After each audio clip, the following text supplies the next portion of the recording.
Bonjour à tous et bienvenue dans les débriefs de Football Database, et ça faisait longtemps. Débrief au cours duquel nous revenons sur l'actualité footballistique de ces derniers jours. Et comme d'habitude, pour m'accompagner, je suis avec Arnaud. Salut Arnaud. Salut Nathanaël, bonjour à tous. Et ce week-end, on a eu une actualité footballistique très chargée, avec notamment cette victoire, enfin la première du Sénégal en Coupe d'Afrique des Nations. Nous allons bien évidemment ouvrir notre émission sur la victoire tout simplement du Sénégal, et plus globalement on reviendra un peu sur cette Coupe d'Afrique et la place du Sénégal sur le continent africain en termes de football. Ensuite on enchaînera avec le débat du jour et heureusement la nouvelle débâcle bordelaise en terre rednoise, une lourde défaite 5-0. Il y a eu énormément notamment l'élection de Vladimir Petkovic au poste d'entraîneur. Et puis, pour terminer cette émission, nous ferons un focus sur le Racing Besançon qui réalise une saison N3 plutôt intéressante. On y reviendra en fin d'émission, mais pour le moment, Arnaud, on va parler quand même de ce petit événement historique sur le continent africain qui est cette première victoire en Coupe d'Afrique des Nations. On a vu le Sénégal monter en puissance petit à petit au cours de cette 33e édition de la Coupe d'Afrique des Nations. Arnaud, est-ce que pour toi, cette équipe du Sénégal est en logique? Alors oui, clairement, hein, cette équipe du Sénégal a été très solide sur le papier, et puis elle a montré au cours de cette compétition qu'elle était à la hauteur finalement des attentes qu'on pouvait mettre sur cette équipe. C'est une très belle génération, hein. Ils ont des joueurs très solides à tous les niveaux. Commencer par le gardien Edouard Mendy, qui est peut-être le meilleur gardien de cette année. En tout cas, il postule pour l'être. Sadio Mané qu'on ne présente plus en attaque, et puis des joueurs très très très très forts en défense et au milieu que d'ailleurs le Sénégal a récupéré assez récemment, hein. Je pense notamment au Parisien Abdou Diallo, je pense à Bounassar également. C'est des belles recrues entre guillemets, des joueurs qui étaient pas forcément qui n'étaient pas forcément attendus, en tout cas avec cette équipe du Sénégal, et qui ont finalement décidé de jouer pour les Lions de la Teranga. Et c'était plutôt une bonne pioche, puisqu'ils ont réalisé un bon tournoi. Et en plus, ça a été efficace jusqu'au bout. Ouais, ça a été quand même une belle campagne de Coupe d'Afrique pour cette équipe du Sénégal qui, comme on l'a dit en introduction, est montée en puissance. Et c'est assez paradoxal puisque cette campagne de Coupe d'Afrique du Sénégal ressemble un peu aux campagnes que l'équipe de France, par exemple, peut faire lors de certaines compétitions où c'est un peu difficile. En poule, ça pêche un peu, on a du mal à trouver ses sensations, à faire la différence. En revanche, on gagne les matchs tout près. Là, l'équipe change de visage, monte de niveau et s'adapte directement à la température de la compétition. Ça a exactement été ce qui s'est passé du côté du Sénégal. Ils ont vraiment été solides sur le mention spéciale à Abdou Diallo, comme tu l'as dit, qui est international sénégalais depuis 20 ans. Surtout Kalidou Koulibaly, qui a été vraiment extraordinaire pour cette compétition, notamment sur la demi-finale et sur la finale. Je me rappelle qu'Kalidou Koulibaly avait raté dans les premiers matchs de cette compétition à cause du Covid-19. Mais là, sur cette compétition-là, on a retrouvé le Koulibaly qu'on avait l'habitude de voir du côté du Napoli il y a quelques saisons. Donc, tous les éléments étaient vraiment au vert pour le Sénégal, pour que justement cette équipe rapporte cette Coupe d'Afrique des Nations. Et chapeau aussi à Aliou Cissé, qui a su faire table rase de tous les critiques dont il était sujet pour justement rester sur ce principe de jeu, à savoir bien défendre avant de bien attaquer pour au final remporter cette Coupe d'Afrique. Oui, je ne t'entends absolument pas. Ah, tu m'entends pas? Oui, je t'entends là. Là, tu m'entends. Ok, je disais que il faut aussi accorder du crédit à cette victoire à Aliou Cissé, qui a su justement faire table rase des critiques et rester sur ses idées de jeu, basé d'abord sur une solide défense avant de bien attaquer, et ça a porté ses fruits. Ouais. Oui, tu l'as dit, hein, solide défense, clairement, hein, on l'a vu même lors de cette finale, qu'elle ne laissait aucune place à l'attaque égyptienne. Et puis, on s'est bien rendu compte que c'était finalement une CAN plutôt défensive, hein. Au final, 1,92 buts par match, assez faible hein, quand même.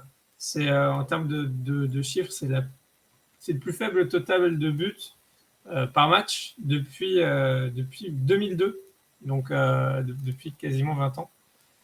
Donc c'est quand même assez faible de ce point de vue-là. Donc on a vu que quand même les défenses ont pris le pas sur les attaques, alors que pourtant il y a quand même de beaux spécimens en attaque. Hein. Sadio Mané, Mohamed Salah, ne serait-ce que pour les deux finalistes, mais on peut citer aussi Vincent Aboubakar pour le Cameroun ou d'autres. Il y avait quand même de beaux clients et malgré tout, les défenses ont pris le pas. Ouais, c'est clair. Bah, au final, de cette Coupe d'Afrique des Nations, même si on peut ressortir les noms offensifs que tu as cités, hein, Salah, Mané, Vincent Aboubakar, bah, la plupart des noms qui ressortent aussi, au vu de cette CAN, ce sont bah, les joueurs qui sont plutôt à vocation défensive. Donc, comme on a pu en parler, Abdou Diallo, Khalidou Koulibaly, on peut aussi parler d'Abdelmonem du côté de l'Égypte, qui réalise quand même une CAN plutôt satisfaisante. Saliou aussi, même si c'est un latéral qui se projette énormément, ça reste quand même un arrière gauche. On peut parler aussi de Montasoba du côté du Burkina Faso. Donc voilà, les noms qui ressortent quand même le plus, c'est bien évidemment Gabaski, le gardien égyptien qui a fait une masterclass hier, mais malheureusement qui ne s'est pas imposé.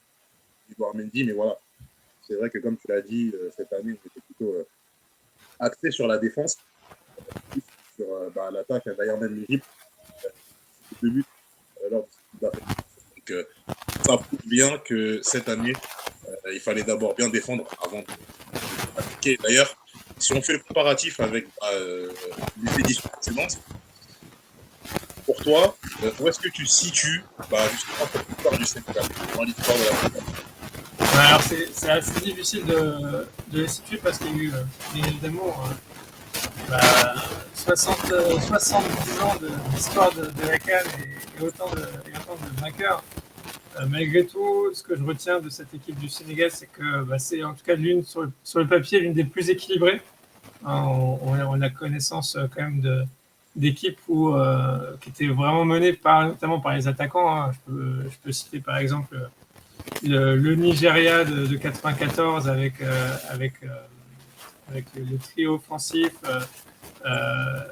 mené par JJ Okocha. Je peux citer le Cameroun de 2000 et 2002 avec Eto'o et Patrick Mboma, qui était vraiment pour le coup axé sur ces deux stars-là.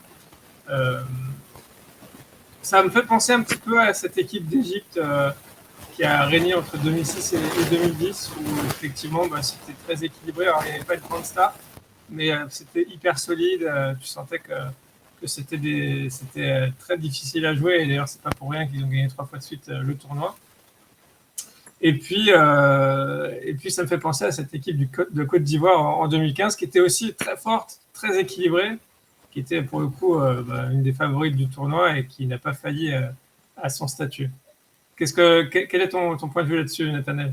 Je te rejoins totalement sur les générations que tu as pu citer lors des précédentes éditions, et notamment la Côte d'Ivoire 2015, qui, à mon sens, a énormément de similitudes avec cette équipe du Sénégal, où l'équipe était très équilibrée. Tu as c'était la meilleure équipe du tournoi qui s'est imposée, avec aussi la petite histoire avec le final perdu, même si la Côte d'Ivoire avait déjà remporté la CAN, mais surtout aussi, voilà, cette petite histoire d'une grande génération qui n'a jamais remporté la CAN pour la Côte d'Ivoire, la génération Drogba plutôt, qui n'a jamais remporté, un peu comme le Sénégal au cours de ces 20 dernières années, avec une succession d'excellentes générations qui n'ont jamais su le faire, par leur puissance collective. Et pour ça, aussi, on peut aussi parler de l'équipe qui a dominé le continent africain sur 3 éditions avec une grande partie de joueurs locaux. Mais ça a toujours été un peu la marque de fabrique de cette équipe égyptienne depuis le début, avec pas mal de joueurs locaux, mais je te rejoins sur les sélections citées. Ouais, on peut citer quand même dans le palmarès la Zambie de 2012 hein, d'Hervé Renard, qui pour le coup était vraiment un extraterrestre hein, dans ce palmarès et dans cette compétition avec que des joueurs du pays quasiment, pas de stars, des joueurs vraiment totalement, la plupart méconnus du grand public et qui ont qui ont signé l'un des plus gros exploits collectifs de l'histoire du foot. Là, quand même, on peut le saluer, mais là, pour le coup, je pense que cette équipe du Sénégal, en tout cas sur le papier, finalement, elle était beaucoup plus solide, beaucoup plus costaude. Et finalement, elle peut aussi avoir de beaux espoirs pour la suite. Et la suite, ça va être notamment la Coupe du Monde où ils jouent les barrages justement contre l'Égypte. Donc ça va être l'occasion peut-être d'une revanche pour l'Égypte, on verra bien. Et puis donc éventuellement d'ici la fin de l'année au Qatar et puis après pour la prochaine CAN où ils seront logiquement encore une nouvelle fois favoris.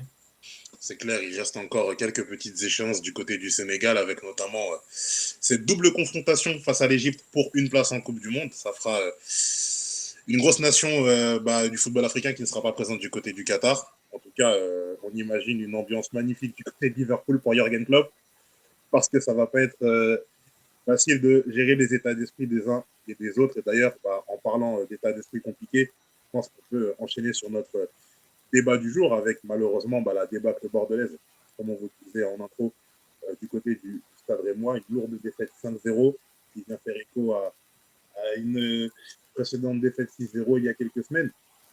Du côté de Bordeaux, on est vraiment du côté de la tourmente. Ça va vraiment plus du tout. Je pense qu'on peut le dire déjà que Bordeaux ne tenait qu'à un fil depuis quelques mois. Là, ça commence vraiment à devenir compliqué. Arnaud, tout simplement, est-ce que tu penses qu'ils vont se sauver? Parce que là, c'est vrai que il y a quand même de quoi s'inquiéter. Ouais, là, effectivement, pour Bordeaux, ça devient compliqué. Ils viennent de perdre leur coach, qui vient de se faire mettre à pied, Vladimir Petkovic. Ça, c'est l'info du jour. Mais on pouvait s'y attendre suite à la débâcle d'hier. Donc, Petkovic qui va probablement quitter le banc des Girondins. C'était pas vraiment une surprise. On le sentait depuis quelques temps, avec notamment, suite à la défaite 6-0 contre Rennes, il y a tout juste 3 semaines. Donc, le 5-0 d'hier, en plus contre une équipe qui est finalement un adversaire direct pour le maintien, le stade de Reims, c'est compliqué d'accepter un tel scénario. Et puis là, du coup, pour Bordeaux, c'est un peu mission impossible aujourd'hui, parce que, alors certes, ils sont pas très très loin d'un point de vue quantitatif, d'un point de vue mathématique, ils peuvent très bien, s'ils réalisent une belle série, sortir de la zone rouge. Mais la manière est terrible. Euh, Cette équipe prend l'eau de toutes parts. En plus, ils viennent de changer leur charnière centrale avec Marcelo qui vient d'arriver et le jeune bosnien Ahmedodzic aussi de Malmö qui est arrivé donc en charnière centrale. Les deux ont joué et ils ont pris l'eau contre Reims. Donc, certes, je pense qu'il va falloir un petit peu de temps pour qu'ils soient un peu aguerris et qu'ils commencent à apprendre à jouer ensemble. Mais en tout cas, c'est quand même plutôt mauvais signe.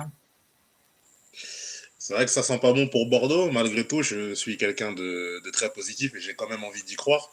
J'ai envie d'y croire pourquoi? Parce que malgré tout, comme tu l'as dit, le classement est quand même très serré, très regroupé. Je pense que ça va se jouer lors des dernières journées de championnat, dans les 2-3 dernières journées. Je pense aussi malgré tout que dans cette équipe de Bordeaux, il y a quand même quelques joueurs qui ont du caractère et qui ont de la personnalité. Alors malheureusement, ils ne le montrent pas tout le temps, parce que s'ils le montraient tout le temps, je pense qu'ils ne seraient pas à cette place du classement. Néanmoins, je pense qu'ils ont quand même assez de caractère et de fierté pour ne pas descendre en Ligue 2. Je pense notamment à Adli qui, voilà, même au travers de ses sorties médiatiques, montre quand même que il faut se bouger. Donc, ce sont des éléments qui prouvent aussi que du côté de Bordeaux, on a conscience de la situation dans laquelle on est. Il ne faut absolument pas sombrer plus que c'est le cas déjà. Je pense aussi du côté du mercato, c'est vrai que pour le moment, il y a quelques interrogations. Surtout que les joueurs arrivent dans un contexte qui est quand même compliqué, donc à mon sens, il va falloir un petit temps d'adaptation. Néanmoins, je pense à un joueur, Joshua Guilavogui, qui a quand même pas mal d'expérience au cours de sa carrière, qui connaît la Ligue 1, qui, du côté de Wolfsburg, était quand même dans la rotation. Hein. Il jouait avant de venir. Il n'était pas titulaire tout le temps. Je pense que c'est pour ça qu'il voulait partir à 32 ans. Avoir du temps de jeu, c'est tout à fait compréhensible. Donc je pense que voilà, y a matière à s'appuyer sur quelques joueurs, quelques cadres pour sortir la tête de l'eau. Maintenant, Petkovic a été mis à pied. On va voir ce que la direction va faire termes de coach pour lancer la mission. Pascal Duprat est pris. Donc, malheureusement, il va falloir se rabattre sur d'autres personnes, mais dans tous les cas, je les enterre pas encore. Ouais. Alors, ce qui est assez drôle finalement, c'est que Gérard Lopez est arrivé au début de la saison dans cette équipe des Girondins. On se souvient de la première saison de Gérard Lopez à la tête de Lille, où Lille se sauve in extremis après avoir raté son recrutement, Marcelo Bielsa notamment à la tête de l'équipe, et finalement Galtier qui reprend les rênes et qui sauve l'équipe in extremis. J'ai envie de dire que Gérard Lopez est un habitué de se planter à l'arrivée dans un club, puisque là, il a refait la même avec Vladimir Petkovic. Bon, et là, j'espère pour lui que, je crois que pour Bielsa, ça s'était fait un peu plus tôt dans la saison, le changement. J'espère pour lui que c'est pas trop tard, en tout cas. Mais ça ressemble quand même à un bis repetita, non? Oui, c'est vrai que, comme tu l'as dit, il y a des similitudes un peu avec son histoire récente du côté du LOSC. Ça lui avait souri. Après, est-ce que la chance. Voilà, Je crois que Lille finit 17e, hein, juste. Oui, oui, oui. Il se sauve vraiment, je crois, il me semble même à la dernière journée, hein, si je dis pas de Ouais, bêtises. tout à fait. Peut-être la journée d'avant, je ne sais plus, mais voilà, il a déjà eu cette chance-là. Est-ce que la foudre tombe deux fois au même endroit? Je ne sais pas. En tout cas, pour moi, au vu des deux contextes, surtout sportifs en termes de qualité de joueurs, je ne pense pas que ce Bordeaux-là soit inférieur déjà à ses concurrents directs de 1. Et aussi, si on fait le parallèle avec le passé, inférieur à l'équipe de LOSC qui avait à ce moment-là super jeune, beaucoup de joueurs étrangers aussi qui n'étaient pas forcément habitués. Voilà, quand tu passes du championnat brésilien au championnat français où tu arrives dans le Nord où ils sont un peu pas, etc. Voilà, il faut s'habituer. Là, les joueurs sont quand même en forte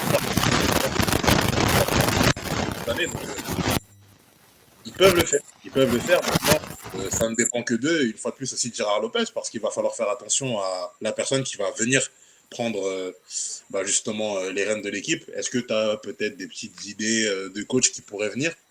Mais en tout cas, c'est vrai que ça paraît un peu compliqué vu que tout le monde est plus ou moins pris. Ouais, c'est clair. Et puis les coachs qui sont très très forts pour faire l'ambulance, ils sont déjà pris. Hein. Comboiré à Nantes, Dupraz qui a signé à Saint-Etienne. Ceux-là, ils sont habitués effectivement à sauver un peu les meubles en fin de saison, mais ils ne seront pas disponibles pour sauver Bordeaux en tout cas. Mais en tout cas, Bordeaux, c'est quand même un monument en péril, hein, puisque la dernière fois que Bordeaux est descendu sportivement, puisqu'ils ont été relégués en 91 pour raison administrative, c'était en 59-60. Donc c'est pour vous dire que c'est quand même très très rare que cette équipe elle est quand même habituée à jouer dans l'élite et à ne pas descendre.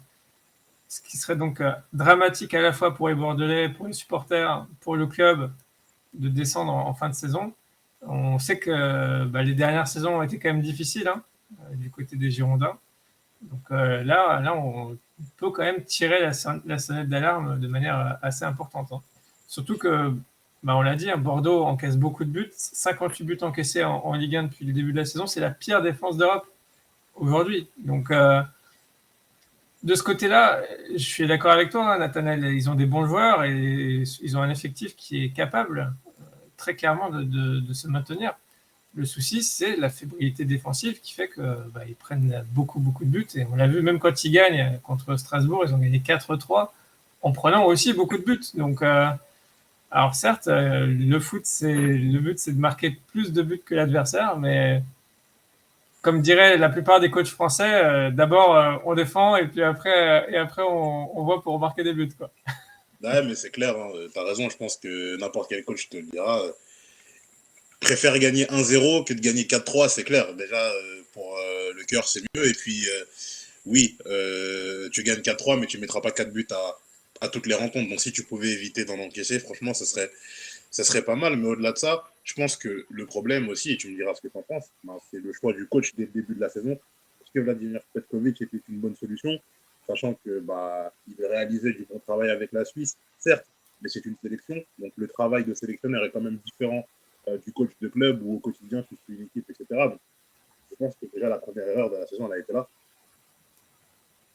Je sais pas, effectivement. Alors, Petkovic, c'est pas le premier venu non plus en termes de club, hein. Il a coaché la Lazio, il a coaché le FC Sion, les Young Boys en Suisse, avec des résultats, somme toute, honorables. Bon, pour la Lazio, c'était pas terrible, terrible, mais bon, en tout cas, en Suisse, il occupait souvent plutôt le podium.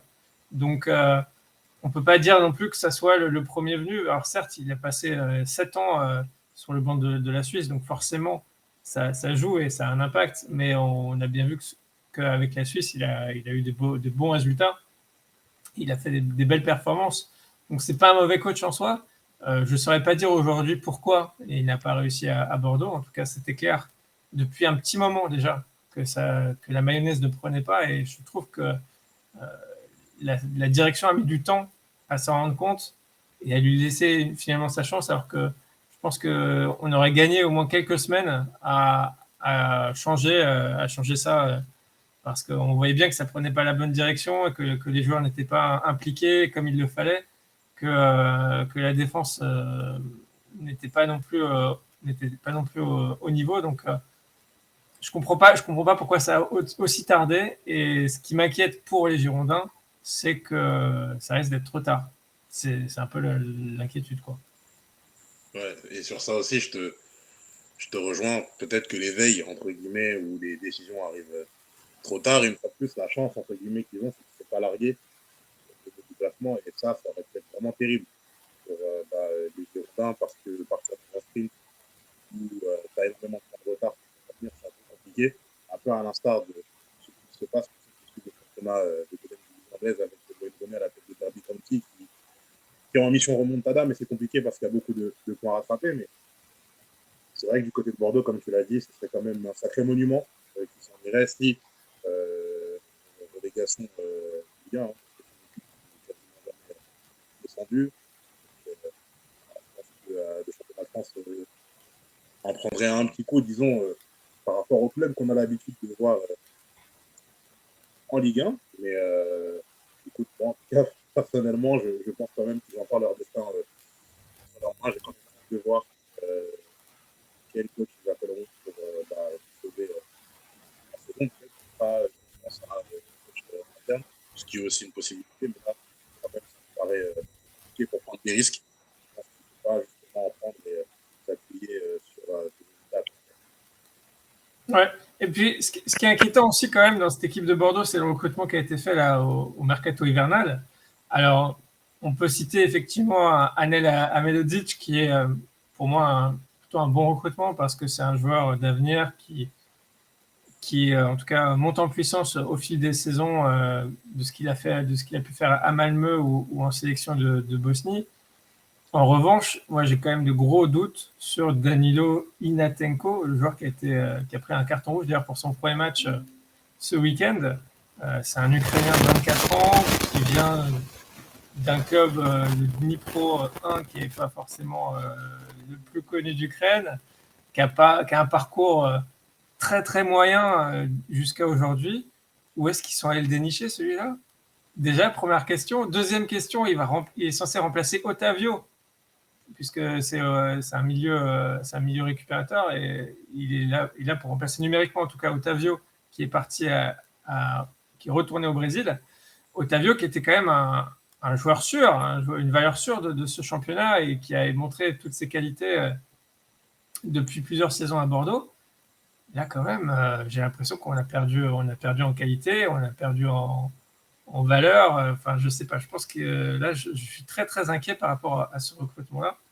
Et puis le dernier point, c'est bon, effectivement, ils ont licencié Laurent Koscielny pour diverses raisons. Je n'ai pas les détails exactement de pourquoi, mais apparemment, ça s'est plutôt mal passé pour l'ancien international français. Koscielny, bon, certes, c'était plus le grand Koscielny de l'équipe de France, mais ça restait quand même un joueur pareil, une valeur sûre. Est-ce que c'était vraiment le moment de se séparer de ce joueur-là? Je ne sais pas. Ouais. En effet, c'est vrai que du côté de la politique sportive et du management, des joueurs qui sont partis et qui sont arrivés, on peut se poser énormément de questions. Bah écoute, comme on dit, hein, c'est à la fin du bal qu'on paye les musiciens, donc on verra en fin de saison si les dirigeants ont raison ou s'ils se sont trompés. Quoi qu'il en soit, merci pour débat Arnaud et on va enchaîner par la fin de l'émission notre petit focus sur la Racing Besançon qui réalise quand même une très belle saison. Et c'est pas la première fois que les équipes de N2 ou de N3, on sait, hein, ces championnats sont très difficiles. Et là, pour le coup, Besançon presque carton plein dans ce championnat, en tout cas, domine quand même assez largement les débats en N3 pour se rappeler. Arnaud, au vu, bah, tout droit vers la N2. Je n'ai pas entendu ta question, mais ça a l'air bien. Ça a l'air intéressant. Non, je disais, si tu m'entends mieux, au vu de la production de cette équipe de Besançon, est-ce qu'on se dirigerait vers une montée en Ligue 2, Ligue 2 N2, pardon. Ligue 2, En N2, oui, cette équipe de Besançon, elle est très intéressante. Déjà parce qu'elle est invaincue hein, depuis le début de la saison en N3 Bourgogne-Franche-Comté. Et puis elle réalise des belles performances. Hein. On peut citer le dernier, là, le 4-1 contre Morteau, le 2-0 contre Saint-Apollinaire. Même si là dernièrement il y a eu 2 matchs nuls, notamment lors du derby contre Besançon Foot. On peut dire quand même que cette équipe du Racing, elle est très performante et elle a la chance, on va dire aussi, de se baser sur des joueurs qui ont beaucoup d'expérience, qui ont du vécu, notamment au milieu du terrain, avec Eloge Nzagamissi, qu'on a connu, qui est plus tout jeune, hein, il a 39 ans, mais qu'on a connu en Ligue 1 et en Ligue 2 pendant de nombreuses saisons, que ce soit à Valenciennes ou à l'Estac. On peut citer également Chris Malonga, hein, qui lui aussi n'est plus tout jeune, il a 35 ans, mais qui est international congolais et qui a joué aussi, notamment à Monaco, pour ne citer que cette équipe, mais qui a aussi beaucoup d'expérience et de vécu. Donc déjà, se baser sur 2 milieux de terrain de cette valeur-là, je pense que ça solidifie l'entrejeu, on va dire, d'une certaine manière, surtout à ce niveau-là en N3. Et puis en défense, ils ont aussi un défenseur centrafricain international, Franklin Anzité. Ils ont un gardien international malien, Oumar Sissoko. Donc ils ont quand même on va dire, une ossature qui est hyper solide et qui fait d'eux, pour moi, effectivement, un des favoris pour le titre. Ouais, c'est clair, hein, comme tu l'as dit, ils ont d'excellents éléments qui arrivent à tout simplement à jouer ensemble, à cohabiter. Et, tout ça, c'est grâce au coach. Hein, et je pense qu'il faut lui rendre, excuse-moi, hommage. Jean-Marc Kenita, voilà, qui est arrivé au club depuis quand même quelques saisons et qui, depuis son arrivée, connaît quand même un fort succès avec le Racing. Donc, je pense qu'il est aussi en partie responsable de l'excellente forme de Besançon cette saison. Et puis, on le rappelle, hein, ils n'ont pas perdu un match cette saison. Je ne sais pas si si tu l'as précisé. Ils n'ont perdu aucun match cette saison, si ce n'est un match en Coupe de France contre Jura Sud. Donc, ça reste quand même très, très, très honorable. Ouais, très clairement, comme tu l'as dit, hein, effectivement, ils ont perdu qu'en Coupe de France contre Jura Sud au 4e tour.